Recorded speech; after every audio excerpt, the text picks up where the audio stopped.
Hey guys, and welcome back to another Doom Patrol episode of the Get Your Comic On podcast. Today we're going to be talking about episode 3, which was called Puppet Patrol. Have a little listen to a clip.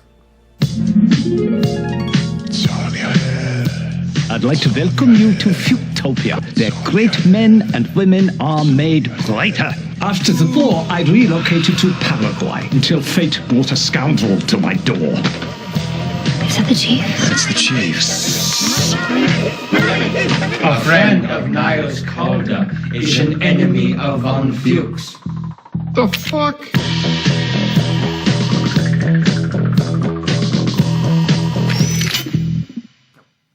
The synopsis for this episode reads, the Doom Patrol set out for Paraguay, where they discover the Nazi doctor who created Mr. Nobody and the connection between the chief and the two villains. The synopsis for this episode reads, the Doom Patrol set out for Paraguay, where they discover the Nazi doctor who created Mr. Nobody and the connection between the chief and the two villains. I gave this episode a whacking great 10 out of 10. My verdict was, well, Doom Patrol, you did it. 3 episodes in and you've scored a 10 out of 10. Puppet Patrol is utterly genius. I need not say more than that this is the perfect slice of comic book TV. Initial thoughts from you. Hold it. Just to say that there will be spoilers. I always forget to say there will be spoilers. You have been warned. Your thoughts, Mr. Galligan? Best episode ever. Of the 3? Of the 3. Okay. So far. We'll try and take this one from the start. So, Hannibal Lecter. Yeah. My first favourite moment of the episode, as Crazy Jane is putting up the posters of the missing chief, where you're to dial 1-800 I found him, or 1-800 we lost him, or something random like that. And she covers up the little Hannibal Lecter hamster. Hannibal Lecter. I don't know how you can follow on from a Hannibal Lecter. I mean, where else do you go in an episode where your opening scene is a serial killing hamster? Crazy Jane takes it to that next level by stapling a poster to a man's head. She does. I think the thing about this episode, and I apologise to you now, listeners, if this is even more haphazard than last week, is that I actually think this episode is perfect from start to finish. Apart from one scene with some dodgy green screen, I don't think there's actually anything bad about this episode, and you could talk about every single second of it. Yeah, I would agree. It ticked all of my boxes, apart from there was no donkey. No, there was a donkey. There was a donkey in picture form. Well, In the entire scene about a butt printer in Cyborg. that's true. So I think the thing about this episode, before we go off on random tangents, is that it's really funny from start to finish. Like, everything about it is hilarious. From Hannibal Lecter, to the butt printer, to when they're on the bus and it's cutting between each one of them driving. I'm going to guess that your favourite one is when Rita's like, stop driving! You've got to look where you're going! And screaming. He's laughing. He's doing a silent wheeze laugh, which you can't see, people at home. Then you get to Paraguay, and you meet the guy who will become Animal, Vegetable, Mineral Man. And then you go and meet the puppets, and then you meet the Nazis, and then everyone's talking about Fuchtopia. And it's just genius from start to finish. But then it is punctuated by flashbacks of Larry Trainor, which are actually really quite sad and quite tragic at the same time. Yeah, no, it's a really good contrast. You've got lots of really good humour with the really sad background story of Larry and his negative madness. And that's the thing about this episode that's really... it just stands out from the other two, is that the tone of it is perfect. It's funny when it needs to be funny, it's gruesome when it wants to be gruesome in that fight sequence, but at the same time, once you look behind the facade of all of the humour and the pretense, there's actually a really human story that goes on behind it, which is sad and heartbreaking, and does kind of leave you thinking for a while after you watch the episode. Yeah, and I think it's good in that it does that really subtle way, because when you think about it on the surface, yes, it was really funny, but actually we got to see a hell of a lot more character development, not only with Larry, but with Rita as well, and with Robot Man. And the other Robot Man, Cyborg. And Cyborg. Well, they all had some character development, actually, so we all got to see a bit more of their... just how vulnerable they really are. Yeah, I think not having the Chief around really makes them quite vulnerable, and although it's sad that we're not getting to see much of him not being there is kind of the perfect thing for these characters at this point in time, while they form this team and figure out exactly who and what they want to be, they kind of need to be without him to do that and do it right. Does that make sense? Yeah, I think it makes sense. Yeah, definitely.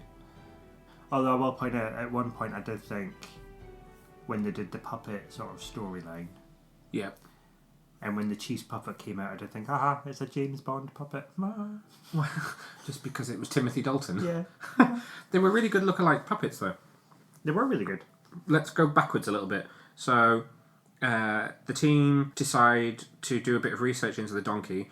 You get that genius scene in what they refer to as the Chief's Dungeon, where Robot Man pulls out the drawer of eyes and he's like, I think this guy's got a hoarding problem. And then he pulls out the drawer of chocolate and he's like, I also think he's a diabetic.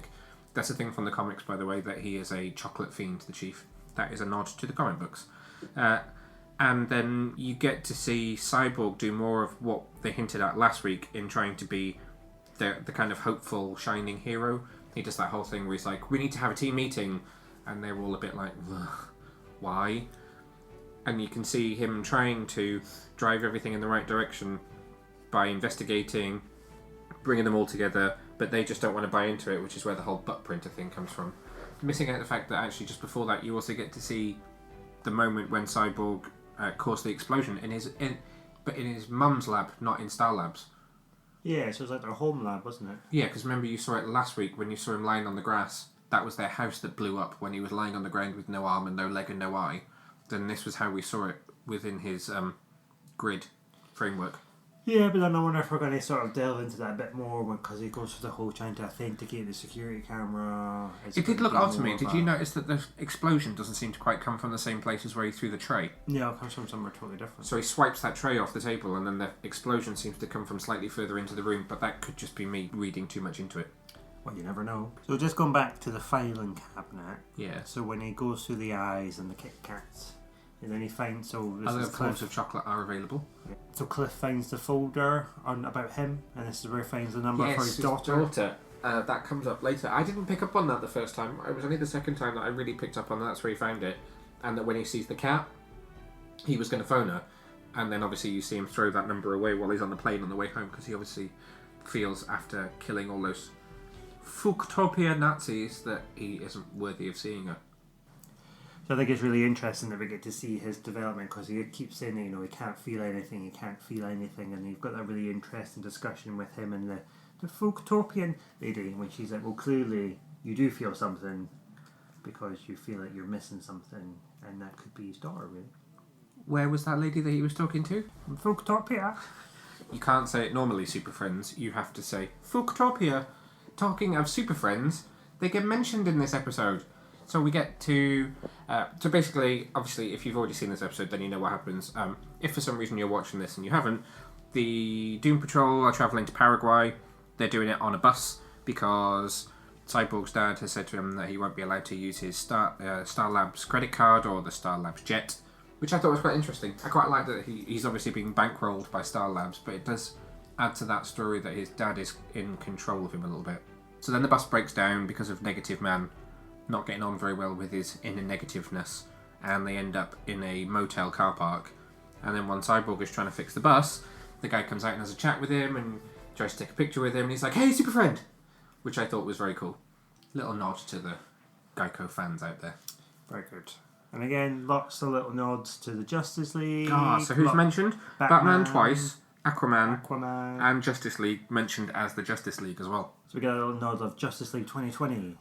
Are we sort of prophesizing something? Or we just... I presume that was because of the 2020 Olympics. Oh, okay. I don't know why. It sounded like he was referring to them like a sports team, so that was what I thought. That was on the third time I watched it. Oh, okay. The first time I watched it, I thought he was referring to a sequel that'll never happen. The second time, I don't really know what I thought he was referring to, and the third time, it felt like an Olympic team. Well, I just thought he was making a joke to say, keep going like you're going, and you'll make the Justice League by 2020. There's a lot of interesting stuff that goes on with Rita in this episode. Actually, this is an important thing to point out before we start talking about her character. What did you think of the leg in this episode? Oh, it was a good leg. Much better done than the first leg. That could become a weekly feature, Leg Watch. Yeah, it was a good leg this week. Well done, Rita. I even posted that leg to Instagram on a post that said, "This is me getting ready for work on a Monday morning." Doing your morning ablutions. Yes. There's a lot that goes on with Rita in this episode. I think she's a little bit underrated because she's not involved in the action all that much. No, but we get to see a lot of Rita character development in this episode in a very subtle way. It doesn't quite follow on from last week with that whole idea that she's maybe had a child at some point who she abandoned or did something with. But it does show more cracks of her and more of her being human. And I absolutely loved the scene where she was locked in the bathroom and Jane gets so fed up that... I wanted to call her Flick, but it's Flit, isn't it? Which is another one of the personas from the comics, just appears, and having been sat on that bus for 2 weeks travelling around, she just grabs Robot Man and Negative Man and transports them straight to Paraguay, and they're there in a second. I thought that was absolutely genius. And after Rita all just of that, pops out the bathroom. I'm ready! Yeah, bless her. But the pairing of her and Cyborg is really interesting to watch, I thought. They didn't have much together in the last episode, did they? Well, they had the bag incident.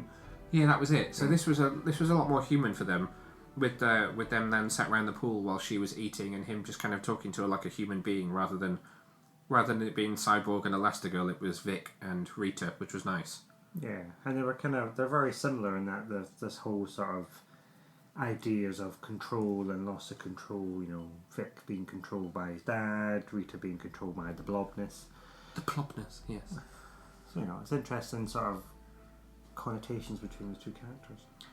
So while those two are having D&Ms around the pool in somewhere that's nowhere near Paraguay, according to the text on the screen, everyone else is on their way to Fuktopia. Or Fuktopia, depending on your pronunciation. We will bleep that out.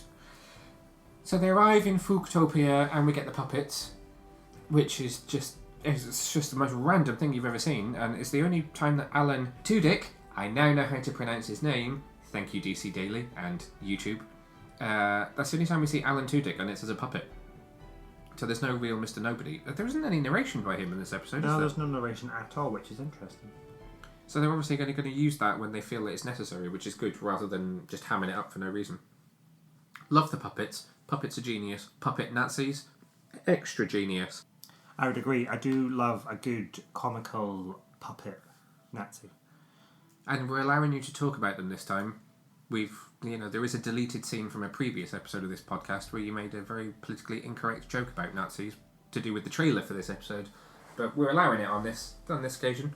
Well, it's very heavily involved in the storyline. I was a little bit confused why there are Nazis in Paraguay, and then I was confused as to whether they were German or whether they were Bavarian. Because he was Bavarian, the puppet mastery man. But go with it. There's some good accents. I particularly like the rotund lady. Sturdy. She has the best Fuktopian accent, I found. And she was given really good, crazy, brainwashed face as Did you think they were robots? I get that it was somewhere between brainwashed and robot, but they had those moments where they'd all just suddenly stop mid-sentence and then just look off into the distance. See what I did there? I stopped mid-sentence. Well, no, that's because he's the puppet master, and they were his puppets. Oh, it was an analogy that they were puppets as well as the actual puppets. Yeah, well, he explains all that as well. I've watched this episode 3 times. I did not pick up on that. When he's talking to Jane, he's like, "Oh, so you've got lots of personalities in one body, whereas I'm one personality in lots of bodies." Oh, so that's why I they thought keep he was looking just up. being weird. No. Oh. I'm going to have to watch this episode a 4th time. That leads us on to the fight sequence. Yes, that was some fight sequence. It was interesting. That was a good fight sequence. Negative Man takes himself off into the device that made Mr. Nobody and has some crazy trippiness, whilst Robot Man and Crazy Jane fight the Fukutopian Nazis. And it's quite a bloodbath. Yeah, so especially with Cliff, so he is a big robot and he doesn't know. That's the thing. So I thought, as much as it was playing it for laughs, it was also showing that actually he's a robot and he maybe doesn't quite know how much force he actually has.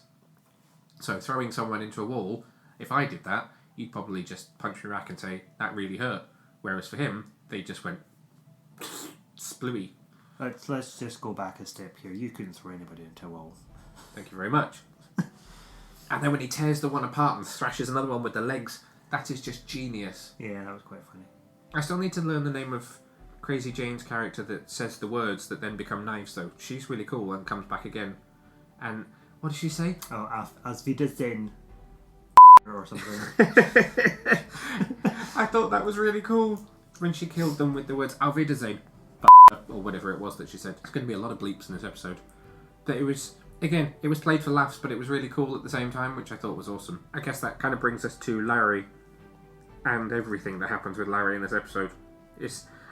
It's weirdly Larry-centric, even though the main story in the present day doesn't focus on him. So at times I was a little bit like, I'm seeing a lot of Larry, but this isn't really about him, but we're seeing a lot of him at the same time. Well, I suppose he's got quite a complex character, really, hasn't he? With his sort of two personas, really, with himself and a negative man, and then how that flashes back to the 60s with, again, the same two personas, really. Himself with the wife and kids, and himself with his John. I was just telling you the character's name. The character's name is John. It's John. And then the connotations of how he kind of struggles with those two lifestyles and bringing them both together, and that kind of matches up with his negative man persona as well. Yes, John Bowers, played by Kyle Clements. It starts out with them obviously in the truck, and then they're having that conversation, which I guess was probably quite typical of somebody in their situation in that time, which was that one of them, which is John, wants to tell everyone that he's in love with Larry, but Larry isn't prepared to because he thinks it'll throw his career away, particularly being in the armed forces. And then obviously there's wife and kids that are involved, and that awkwardness that comes in that conversation that then leads into what happens after. Well, then he goes home to see his wife, and clearly she knows. Yeah, she clearly knows. But obviously, dated at the time, she's not actually going to come out and say it. So it all becomes this, why are you going out drinking with the boys? I thought you were going to stop drinking with the boys. And then she lists all the places that they've lived where it's happened. Yes, clearly this has been following him around. Then, I think my favourite bit of this part of the story is after the accident. You get the scene where she goes to see him while he's in that kind of solitary confinement hospital room so that no one can be irradiated by him. And she says to him, I'm trying to remember the exact words that she says. She says they need to be honest with themselves so that they can be happy with someone who they deserve to be happy with. Which almost seemed like she accepted it slightly, but at the same time it was just her breaking up with him, I think.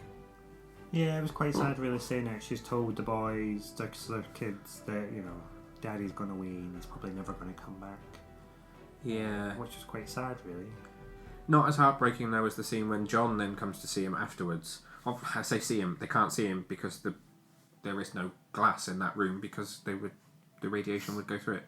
But when John says to him, I've decided not to leave the Air Force, I'm going to stay around because I would hate to feel that, who would be stuck with you if I was to leave. So I'm staying, I'm here, clearly wanting to be by his side because he knows how much he loves him and how much they love each other and how terrible it is that this accident has befallen him. And then all he can say to him is just go. Yeah, it was quite sad. It was really sad. It was all because he could see that negative man was in him and he knew that he wasn't the same guy that he was before, and as much as he was saying that he was going to get back to normal, he obviously knew he never was going to, and he didn't want to put him through that, which was really human and just resonated with me on many different levels. Yeah, and it kind of grounded the episode in some ways as well, didn't it? Perfect phrase. It did ground the whole thing. You could just go from a ridiculous fight scene with a giant robot ripping people in half and blood spattering everywhere to this really poignant little scene of these two people that clearly love each other being not able to be together and not even able to say it to each other at all. Anything else that you want to touch on with this episode? No, I think it was a really good all-rounder, really. I mean, you got robots ripping Nazis in half. You got really hard-hitting storylines that tackle lots of different challenges from dealing with your own personality and relationships back to more sort of gentle comedy, really. What more can you ask for? Well, this is the thing, and as I nearly did a comedy review for this one that would have literally just said, here is the synopsis, my review is, this is great, 10 out of 10. I don't really know where it can go from here in terms of quality, because it was just... easily one of the best shows I think I've actually watched in a long, long time. And I'm surprised that I'm saying that, given that we have shows like Titans. Yeah, that's a bold statement to make. So it'll be interesting to see what happens in the next episode, if it's going to continue to get even better, or I hope to God that they haven't peaked too soon. Well too early with 10 episodes left to go. The thing of it is, the way I look at it, I don't know these characters at all, other than what we've seen in these 3 episodes and 1 guest spot in Titans. Yet, I think I care about them more than I do the characters in Titans, and probably more so than characters in any of the other DC TV shows, apart from possibly Legends of Tomorrow, because I do love me some Sarah Lance. I would agree with everything up until the Sarah Lance comment. She's alright, I'll give you that, but I don't care about her that much. But I do really care about these characters, and I want to see where they're going to go next, because they are imperfect, and I do feel like I want them to, I want them to have a You're wishing them well, I aren't you? wish them well. Yeah. So, scores on the doors for me was 10 out of 10. What about for you? I think I'm going to have to go 10 out of 10 as well. Bloody hell. I never do that. No. Well, you did give that 1 episode of Titans all the thumbs up on the planet. That's true, okay, yeah. Which episode? That was Donna Troy. That was Donna. Okay, how does this compare with that?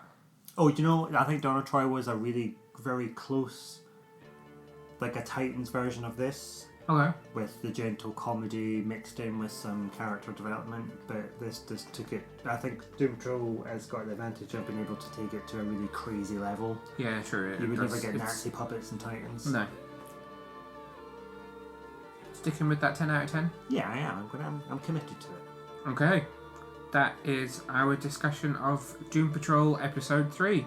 We will see you next week for Episode 4, which is called Cult Patrol. See you later, Super Friends. Bye!